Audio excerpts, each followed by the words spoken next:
ब्रह्मचारिणः स्वाहा यशोजने सानि स्वाहा श्रेयान्वस्य दोषानि स्वाहा तन्त्वा भगप्रविशा तस्मिन् सहस्रशाखे निबगाहं प्रयुमृधे स्वाहा यथा प्रवधायन्ते यथा मासाहार्जरम् एवं मां ब्रह्मचारिणः दातरायन्तु सर्वदा स्वाहा प्रतिभा भूर्भुवः सुवर्तिवा एतास्त्रिस्रोऽव्याहृदयः तासामोहस्मैतान् चतुर्थीं तद्ब्रह्मा स आत्मा अंगान्यन्या देवता सर्वे लोका महीयन्ते भुव इति वायुः सुवरित्यादित्यः मह इति चन्द्रमः ब्रह्मा ब्रह्मणा वाव सर्वे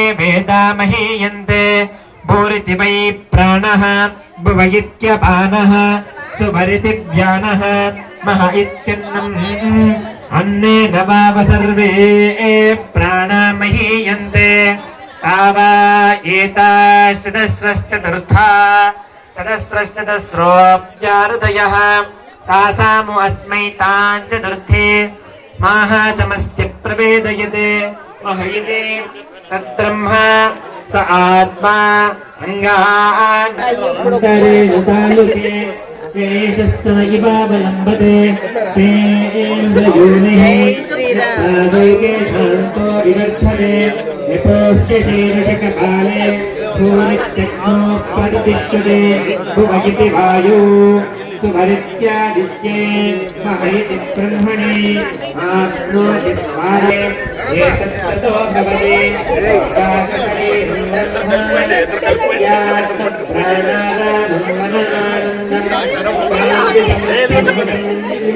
इति प्राचीन योग्यो भास्व नित्यन्तरिक्षं योगिशो అన్నమాచార్య కీర్తనలు చక్కగా వినండి. చక్కగా నాదస్వరం వారి ఐస్తూ ఉంటారు. చక్కగా మీరందరూ కూడా వింటూ ఉండండి. బాజా మైక్ తీసుకో, అక్కడ ఉంది మైక్ తీసుకోండి. ఇది కాదు, మంచి సంకీర్తన వాయించండి. మంచి సంకీర్తన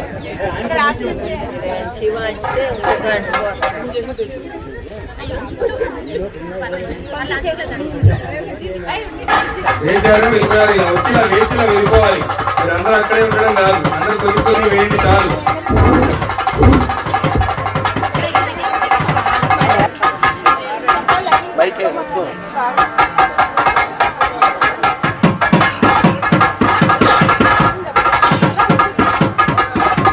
సౌండ్ పెట్టండి, సౌండ్.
పి వెంకటేశ్వరరావు గారు పద్మా దంపతులు అమృత కన్స్ట్రక్షన్స్ వారు ఈ రోజు అన్నప్రసాద వితరణకి వారి వంతు కైంకర్యాన్ని వారిని వారి కుటుంబాన్ని అభయాంజనేయ స్వామి వారిగా మంచి కృపతో కాపాడాలని కోరుకుంటూ జై శ్రీమన్నారాయణ.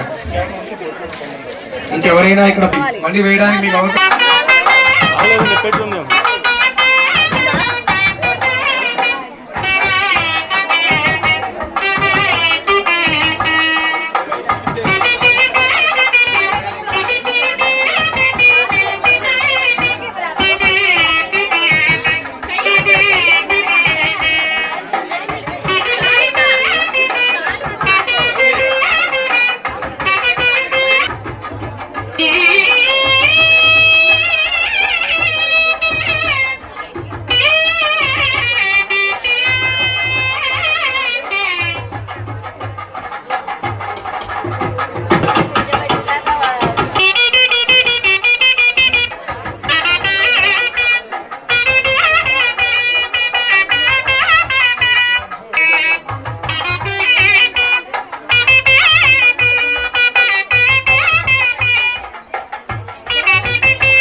జరిగేటువంటి ఈ కార్యక్రమంలో తోపులాట లేకుండా ఇప్పుడనే కాదు, తర్వాత దర్శనమిచ్చేటువంటి సమయంలో కూడాను మీరెవరు కూడాను ఒకరిని ఒకరు తోసుకుంటూ రాకుండా ఒక క్రమబద్ధంగా స్వామిని దర్శనం చేసుకోండి. అందరికీ స్వామి దర్శనం అందుతుంది. అదే విధంగా ఇక్కడ పూర్ణాహుతి అయిన అనంతరము కుంభం దగ్గరికి ఎవరు వచ్చి అక్షంతలు వేయడం కానీ, కొబ్బరికాయలు కొట్టడం కానీ, అగరబత్తీలు వేయడం కానీ ఇతరమైనటువంటి ఏ పని చేయకండి. ఎందుకంటే ఎవరు ముట్టుకోకూడదు. కావున ఒక ఇద్దరు ఇక్కడ ఉండి చూసుకోవాల్సిన బాధ్యత ఉంటుంది. తదుపరి ప్రతిష్టా సమయంలో అందరూ కూడా ఆంజనేయ స్వామి వారి యొక్క నామాన్ని పెద్దగా చెప్పాలి. అర్థమైందా మీకు? స్వామి అర్చక స్వాములు ధ్రువంధేరాజావరణం అన్నప్పుడు మీరు చక్కగా ఆంజనేయ జై ఆంజనేయ అనుకుంటూ చక్కగా ఆంజనేయ స్వామి వారి యొక్క నామాన్ని ఉచ్చారణ చేయాలన్నమాట. కావున అందరూ కూడా ఈ విషయాన్ని గుర్తుపెట్టుకొని స్వామి యొక్క సేవలో లగ్నం కండి. ఇప్పుడు జరిగేటువంటి ఈ యొక్క కార్యక్రమాన్ని పూర్ణాహుతిని వీక్షించండి. జై శ్రీమన్నారాయణ గోవింద. పవన సుత హనుమానుకి గోవింద గోవింద.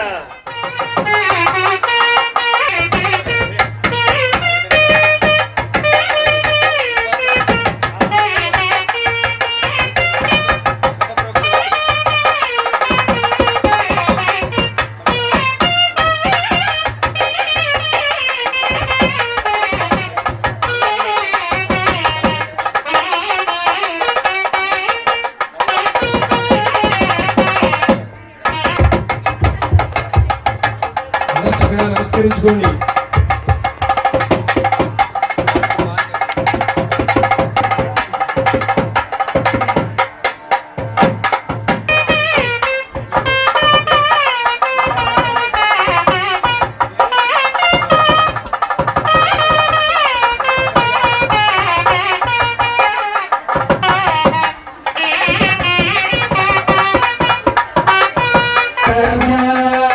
ఏకం ద్వే త్రీణి చత్వారి పంచ షడ్ సప్త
గోవిందనామస్మరణ పెద్దగా వినబడాలి.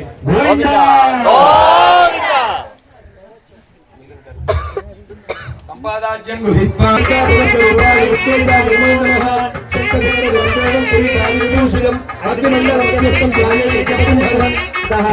భగవంతం దండ పుష్ప భూపదేవాభ్యర్థియేత్ ఆజ్యో భాంగమాస్వాహ.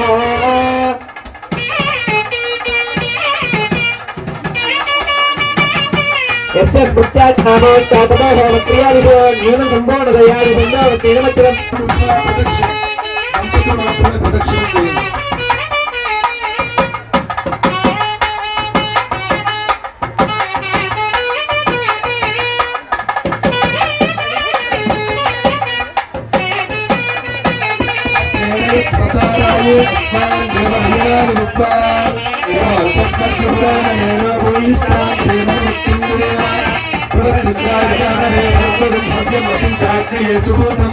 दैव्यानि मानुषाजनो दुष्यन्तौ विश्वानि विद्मनाधिगाति अच्छाग्रो भयो देवयन्ति अग्निजनं भिक्षमाणाः सजन्तो सप्रदेकः सञ्जनो सविताः श्रीरतरेभ्यजत्रा अद्वैतमस्मत्योत्तरी भारतचित्ता अभ्यन्तोष्णी पुनर्समभ्यगो सविताय देवक्षा विष्णुभिरन्दे विजयत्रा अग्नेत्तं पालयामस्य अस्मान् विश्वाः पुष्टभद्रे बहुलानुभूते भवा लोकाय कमलाय शय्योः प्रागारवो वच्यमानं देवद्वेषेयेनैवदेवयुक्तः एवं ब्रह्मणोऽयं भूतं ब्रह्मणीयः इन्द्रस्वनीति सहावरादो त्वं सत्याग्रस्त्रीच्या हिमराजा भगवान् धात्रेयामो नीलजातनातो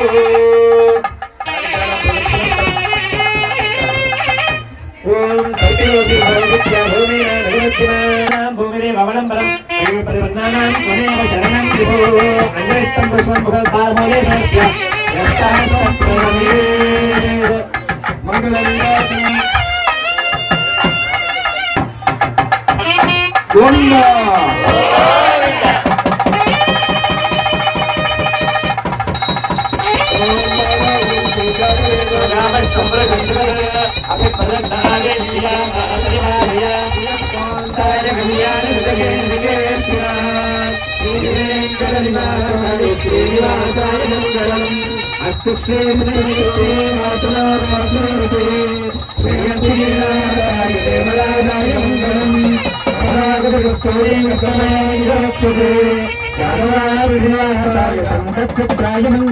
मंगलम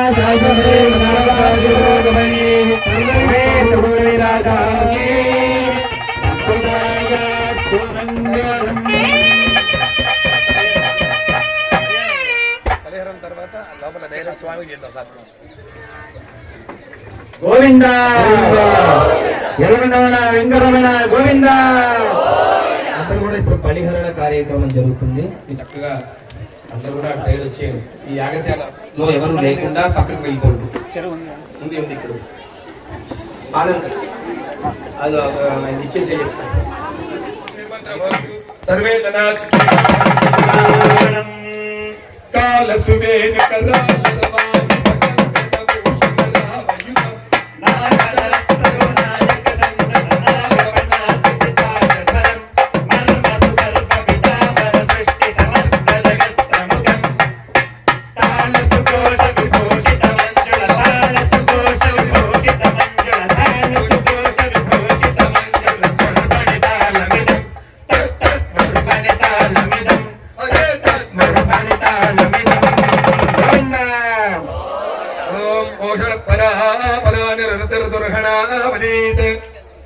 दृष्टया सह ततो मुष्टिमुद्रया परिगृहाण ओम निरुद्धये रक्षोदप्रिये सांगाय प्रभाय स्वाहा सोदकं बलिं ददामि भवन्तु अष्टाचलं दत्वा उत्सवघोषं कृत्वा एवं कृते वस्तव्यं सकलविवृद्धिरस्तु सुदृष्टि सुभिक्षो भवन्तु तेजोयं निर्भद्रवस्तु सर्वे जनाः सुखिनो भवन्तु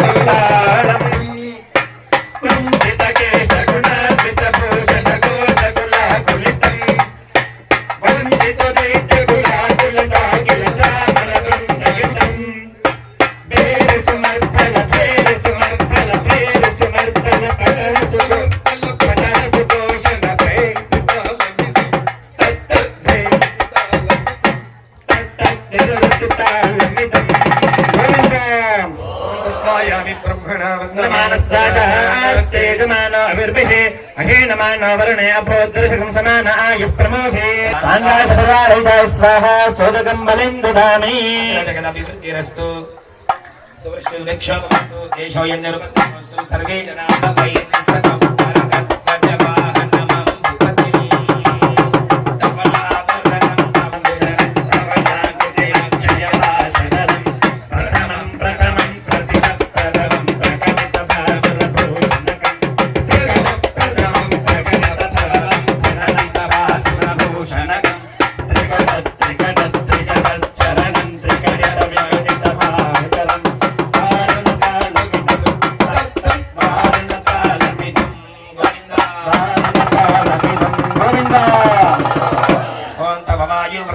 అభివృద్ధిరస్తు సువృష్టి సుభిక్షో భవంతు దేశం నిర్ముద్రమస్తు సర్వే జనా సుఖినో భవంతు విశ్వసృష్టిలయస్థితి ప్రభుజీవితం దేశ విమాన నిష్కళ నిష్కళ అనుషాది విలీలికాదిహ జీవనం వాతతాళిత భేరి ఘోషణ వాతతాళిత భేరి ఘోషణ వాతతాళిత భేరి ఘోషణ వాయుతాళమిదం ప్రియ తద్వాయుతాళమిదం ప్రియ తద్వాయుతాళమిదం ప్రియ సోమోదేనకం సోమో అర్మంతం శ్రీవారో కుబీరః సుందరీతః సర్వసన్నావధానవతు అఖిల జగదభివృద్ధిరస్తు అఖిల జగదభివృద్ధిరస్తు సువృష్టి సుభిక్షో భవంతు దేశోయం నిర్భద్రమస్తు సర్వే జనా సుఖినో భవంతు యక్షగణ రక్షణ విచక్షణ కుబేరం రక్షగణ రక్షణ విచక్షణ కుబేరం రక్షముఖ రక్షణ కంసహర విక్రమ పుష్పగణ రత్నయ సుదైత్రగణవాసి శతాప శంకనిధి పద్మనిధి సేవిత పదార్థం యక్షగణ రక్షణ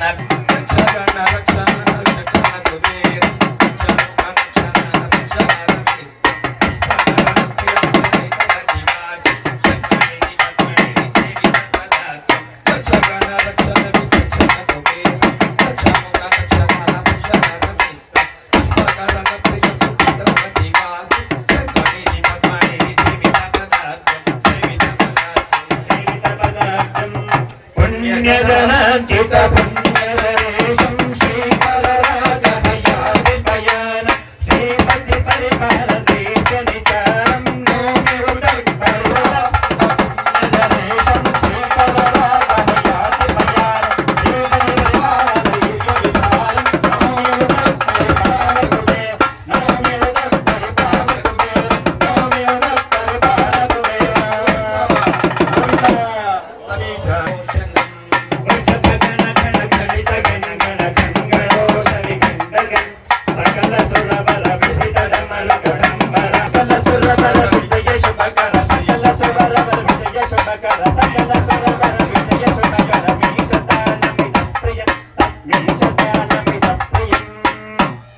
శివ శంభో హర హర హర శంభో శివ శివ శివ శంభో హర హర హర శంభో శివ శివ శివ శంభో హర హర హర శంభో మహాదేవ శంభో శివ శివ శివ శంభో మహాదేవ శంభో శివ శివ శివ శంభో సుందర కంటి ముఖం భుజగేంద్ర సుసర్పగదాభరణం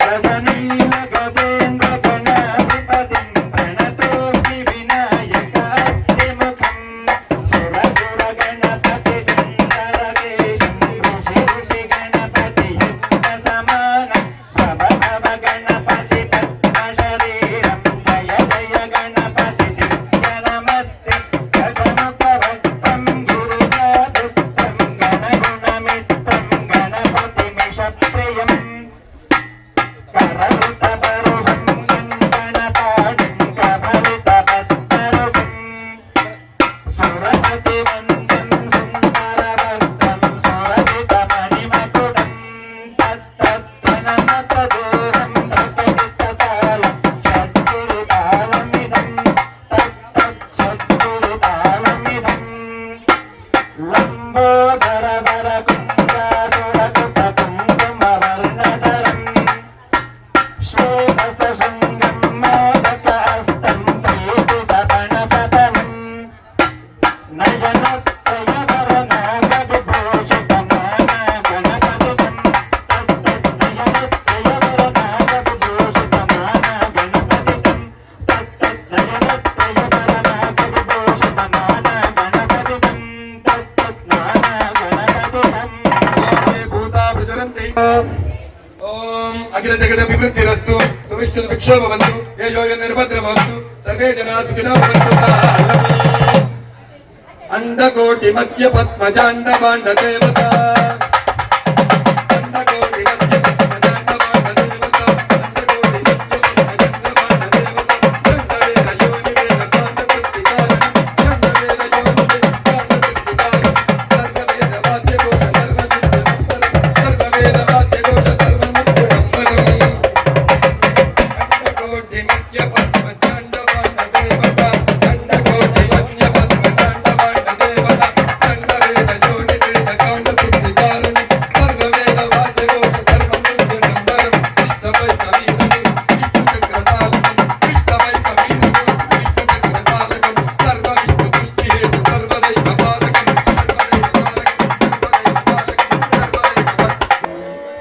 శుక్ష్రువభూషిత పాణి సరోరుహమద్భుత శక్తిధరం శుక్ష్రువభూషిత పాణి సరోరుహమద్భుత శక్తిధరం అగణిత విభవం పరిజన సహితం కలశ చక కుబేజం అదత్తత్ కలశ చక కుబేజం అదత్తత్ కలశ చక కుబేజం శుక్ష్రువభూషిత పాణి సరోరుహమద్భుత శక్తిధరం చిత్రుభసన్నిభతేహమరేచి విభేదిత సంతమసం లోకహితార్థమకావృతివాహకమద్భతిరూఢమజం నౌమి మతధ్వజ పాసుర సప్త సుచిక్వ సమీరసకం అతత్త సుచిక్వ సమీరస. అందరూ కూడా బలిహరణ కార్యక్రమం అయింది. ఆ తదుపరి చక్కగా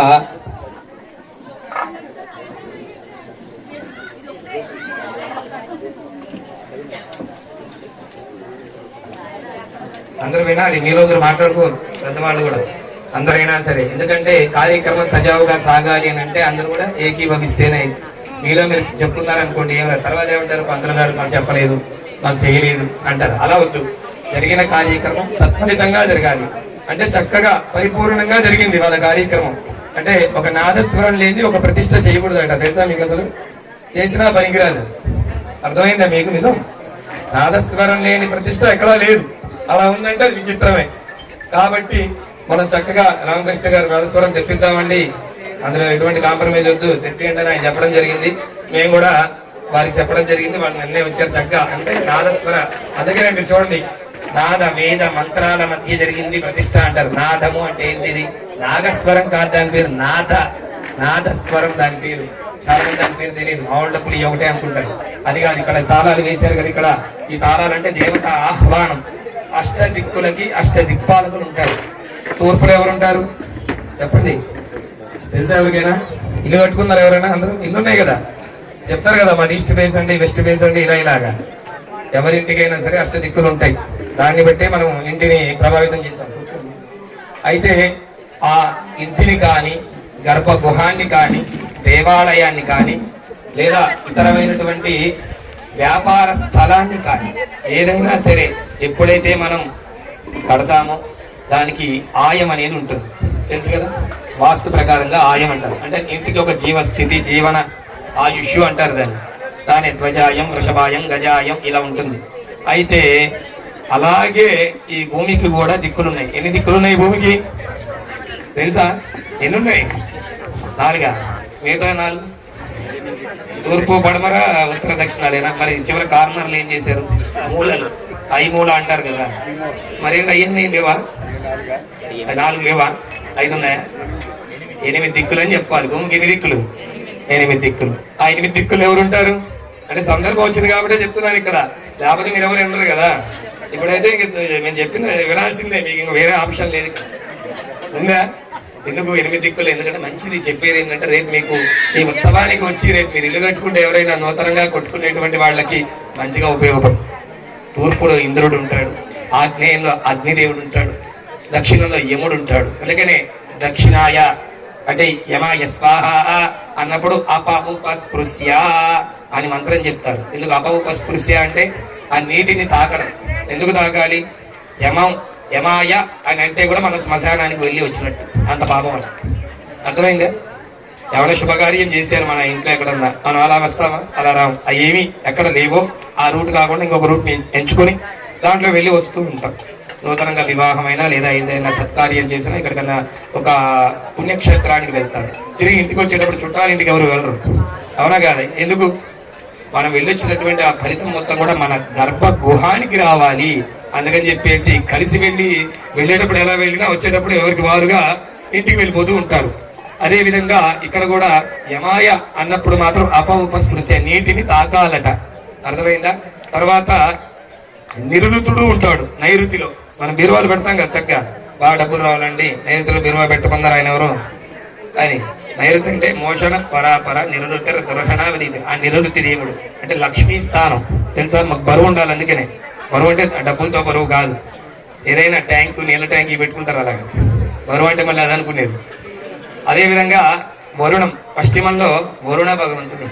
ఆ వరుణుడు ఏం చేస్తాడయ్యా అంటే మంచి పాడి పంటలు, సస్యశ్యామలంగా చక్కటి వర్షాన్ని, సువృష్టి, అతివృష్టి కాకుండా సువృష్టి అంటే మంచి వర్షాన్ని కురిపించి, అంటే మితం అమితం, వర్షం ఎక్కువ పడ్డా కూడా కష్టమే, అంటే సువృష్టిగా ఉండాలి. అందుకే ఇక్కడ ఏం చెప్పాం, అఖిల జగద్ అభివృద్ధి రస్తు. అఖిల జగద్ అంటే ఈ భూమి మీద ఉన్న వాళ్ళందరూ బాగుండాలి. సువృష్టి సుఖినో భవంతు. సువృష్టిగా ఉండాలి. ఏదైనా పంటే కావచ్చు, ఏదైనా కావచ్చు. సువృష్టి అంటే మితంగా ఉండాలి, ఎంత అవసరమో అంతే. ఇంత అన్నమే తినగలం, ఎంత తినగలమా? తినలేము. కాబట్టి సువృష్టి సుఖినో భవంతు. దేశోయం నిరుపద్ర వస్తు అన్నాం. విన్నారా? అసలు అక్కడ ఆయన ఏదో అంటున్నారు, ఈయన ఏదో కొడుతున్నారు, మేము చూసాం. బాగుంది కాబట్టి అంతేనా? చాలా బాగుంది, రిమిక్స్ లాగా. ఇది కొత్తగా ఉంది అలా కాదు. అదేంటంటే దానికి తాళాలు అంటారు. అంటే ఆ దేవతను ఆవాహన చేస్తాం. ఫస్ట్ సమస్త సుఖినో భవంతు, సర్వే జనా సుఖినో భవంతు తాళం అన్నారు. అంటే అందరూ బాగుండాలయా. వాయుపుత్ర హనుమ అంటాం కదా, ఆ స్వామి ఉంటారు. ఆ తదుపరి ఉత్తరంలో ఎవరుంటారు? మీ అందరూ తెలుసు. ఎవరు? కుబేరుడు. ఎందుకు? అదొక్కటే తెలుసు, మిగతా తెలియదు. ఎందుకు తెలియదు? ఆ కుబేరు ఉత్తరంలో బీరువా పెడితే బాగుంటుందండి, డబ్బులు బాగా వస్తాయి. కుబేరుడు వచ్చేసి మా యొక్క బీరువాలో డబ్బులు ఇచ్చేస్తాడు. బీరువా పెట్టడం వల్ల డబ్బులు రావమ్మా, మనం కష్టపడితే వస్తాం అంతే. బీరువాలు పెడితే ఆయనకేం పని లేదా, అక్కడ ఎక్కడో డబ్బు తీసుకొచ్చి మీ బీరువాలో పెట్టడానికి. అలా ఏం కాదు. ఉత్తరం ఏంటంటే, ఉత్తరం అనేది మంచి మోక్ష ద్వారం. వైకుంఠ ఏకాదశికి కూడా మనం ఉత్తర ద్వారం గుండానే వెళ్తూ ఉంటాం. చూసారో లేదో? అంటే విష్ణుమూర్తి కూడా ఆ మధుకైటవులు ఇద్దరిని కూడా తీసుకొని వచ్చేసి ఆ ఉత్తర ద్వారం గుండా వారి పాపం పంపించారు. ఇది ఇలా వెళ్తే ఎవరైనా చూస్తారేమో, వీళ్ళని ఎవరికి కనిపించినటువంటి ప్రదేశానికి పంపించాలి అబ్బాయి అని చెప్పేసి ఆయన ఏం చేశాడు, ఉత్తర ద్వారం కూడా ఆయనే వచ్చాడంట. మళ్ళీ మధ్యలో ఎవరు నాకితే చెకింగ్ ఉంటుంది కదా వైకుంఠంలో. కాబట్టి ఆయన ఏం చేశాడయ్యా అంటే, చక్కగా వీళ్ళిద్దరిని నేనే వస్తాను రా, మీరు మధ్యలో ఇలా పారిపోయేటువంటి ప్రమాదం ఉంది, వీళ్ళలో కలిసిపోతారు మీరు వైకుంఠంలో. అంటే వాళ్ళు రాక్షసులు కదా, వేదాలను అపహరణ. వాళ్ళు ఏమంటారు, మేము ఇయ్యం, నీకు దుఃఖైటబులు ఇద్దరు. ఎవరిని? మహావిష్ణువు సాక్షాత్. ఆయన నాతో యుద్ధం ఏంట్రా బాబు మీకు, నేను సాక్షాత్ విష్ణుమూర్తిని. అంటే లేదా ఎవరైతే మాకేంటి, నీకే మేము ఏమైనా కావాలంటే ఇస్తామన్నారంట వారిద్దరు కూడా. అంటే వీరెవరా ఎంత బాగున్నారు, విచిత్రంగా ఉన్నారు, ఆయనకే ఏదైనా కావాలంటే ఇస్తా అంటున్నారంట. ఎవరు? రామూర్తి వారితో చక్కగా 21 రాత్రులు యుద్ధం చేసి వారిద్దరిని చీల్చి చెండాలి, ఇద్దరిని ఓడించి తదుపరి వారు అడిగారు, సరే మాకు కూడా ఏమన్నా మోక్షాన్ని ఇవ్వయా, ఎవరైతే మాలాగా చేస్తారో వారందరికీ కూడా ఈ యొక్క లోకంలో ఒక దారి ఇచ్చావు కదా, మరి మాకు కూడా ఒక దారి ఉండాలి కదా అని అడిగితే, ఎవరైతే వైకుంఠ ఏకాదశి రోజున ఉత్తర ద్వారం గుండా వెళతారో, స్వామిని దర్శనం చేసుకుంటారో, వారికి కూడా ఇదే రకమైనటువంటి పుణ్యం లభిస్తుందని చెప్పేసి వారికి వరాన్ని ప్రసాదించారట స్వామి. అంత కరుణాపరుడు. అలాంటి ఆ ఉత్తరానికి ఉన్నటువంటి ఒక ప్రాముఖ్యత అలాంటిది. ఆ స్థానంలో మనం ఎప్పుడు కూడా ద్వారాలు పెడుతూ ఉంటాం. అందుకే లక్ష్మీదేవి వస్తుందని కాదు అర్థం, మంచి చక్కటి వైభవం కలుగుతుంది ఉత్తరంగా ఇల్లు ఉన్నప్పుడు అని. అందుకే ఉత్తరం వైపు కానీ తూర్పు వైపు కానీ ఇల్లు ఎక్కువగా ఉంటాయి మనకు చూస్తే. ఒకవేళ లేకపోతే ఉత్తరమే వాకిలి పెట్టి నడుస్తాం, అంతే కదా, ఇట్లా ఏం నడవం కదా దక్షిణం పెట్టుకొని. అయితే ఇక చివరిగా ఈశానుడు. ఈశానం పశుపతయే నమః. ఈశాన దిక్కుకి ఎవరు అధిపతి? ఇది కూడా తెలిసి ఉంటుంది. కర్ణాటకలో ఉన్నాం కదా, మరి ఆ మాత్రం తెలియకపోతే ఎలాగా? ఈశాన్య కర్ణాటక సారి అంటారు కదా. అంటే ఈశాన్యం అంటే పశుపతి, శివుడు ఉండేటువంటి ప్రదేశం పశుపతి. కాబట్టి ఆ క్షేత్రం సుభిక్షం. పరమేశ్వరుడు ఎక్కడ ఉంటే అక్కడ పవిత్రంగా ఉంటుంది, అవునా కాదా? కాబట్టి అక్కడ ఏముంటుంది? జలం ఉంటుంది, నీరు ఉంటుంది, గంగా జలం అంటారు. అందుకే బోరేస్తుంది చక్కగా నీళ్ళు కూడా మనకు కొంతమందికి గంగాజలం లాగా ఉంటుంది అనమాట. అలాగా ఈశాన్య దిక్కుకి ఆయన పరిపాలకుడు. ఎవరు? పశుపతుడు. ఇలాగా ఈ భూమి యొక్క దిక్కులు ఇలా ఉంటాయి. దాన్ని బట్టే మనం ఇంటిని గాని గర్భ ఆలయాన్ని గాని ప్రతిష్టాపన చేసుకోవాలన్నమాట. ఇప్పుడు ఇక్కడ మనం ఆలయాన్ని గర్తన్యాసం, లోపల జరిగేటువంటి ఒక న్యాసం ఉంటుంది. అంటే స్వామిని ఇలా తీసుకొని వెళ్ళి ఇలా పెట్టేస్తే అది కాదని, దీనికి ఇంత ప్రాముఖ్యత ఉంటుంది. ఒక కలశం ఏర్పాటు చేసి ఒక కుంభాన్ని, ఒకటేమో ఆంజనేయ స్వామి యొక్క మూర్తి కుంభం, రెండవదేమో శిఖర కుంభం, అంటే విమాన శిఖరం అంటారు. ఎప్పుడైతే మనిషి యొక్క హైట్ నుంచి అంతకన్నా పైగా ఉంటే దాన్ని విమాన గోపురం అంటారు. ఇప్పుడు మీరు చూస్తూనే ఉంటారు, తిరుమల వెళ్తే విమాన వెంకటేశ్వర స్వామి అని. విమానం ఏంటి మరి? విమానం ఎక్కడుంది? అక్కడ విమానం ఉంది అంటే ఏంటి అర్థం? గుడి యొక్క ద్వారం ఉంది కదా పైన, ఆ ద్వారం కంటే పైన ఉంటే దాన్ని విమాన గోపురం అంటారు. చాలా మందికి తెలుసో తెలియదు, గాలి గోపురం కాదు దాని పేరు, కాలి గోపురం. కాలి గోపురం, కాలికి వేళ్ళు ఎలా ఉంటాయి, ఇలా ఉంటాయి కదా కలశాల మాదిరి, అదనమాట కాలి గోపురం దాని పేరు. తెలియక గాలి గోపురం గాలి గోపురం గాలి గోపురం అంటే అది తెలియక ఆ గాలి గోపురంలో నుంచి రావాలట, ఆ వచ్చిన తర్వాత ధ్వజస్తంభం అట, దాని దగ్గర నమస్కారం చేసుకోవాలట. దాని తర్వాత రంగ మండపం అంటే ఏంటో తెలుసా? స్వామి యొక్క ఉదరం, కాళ్ళు. స్వామి పడుకుంటే అది ఆలయం. అర్థమైందా మీకు? గర్భాలయం. ఇప్పుడు దేవత ప్రతిష్టాపన కాబట్టి దీని గురించే మనం మాట్లాడుకోవాలి. ఒక దేవుడు, ఒక స్వామి ఎప్పుడైతే ఇలా పడుకుంటాడో ఆయనదే ఆలయం. అంటే ఆయన కాళ్ళు వచ్చేసి కాలి గోపురం అక్కడి నుంచి వచ్చింది. తర్వాత ఇక్కడేమో ధ్వజస్తంభం, ఇక్కడేమో ఉదరమేమో రంగ మండపం, ఇక్కడ అంతరాలయమేమో హృదయం. అంతరాలయే హృదయేషు అంటారు. శిరస్సు వచ్చేసి గర్భగేయం, గర్భగృహం, గర్భాలయం అంటారు. అందుకని దాని మీద ఏముంటుంది? శిఖరం ఉంటుంది. ఆ శిఖరం దేంతో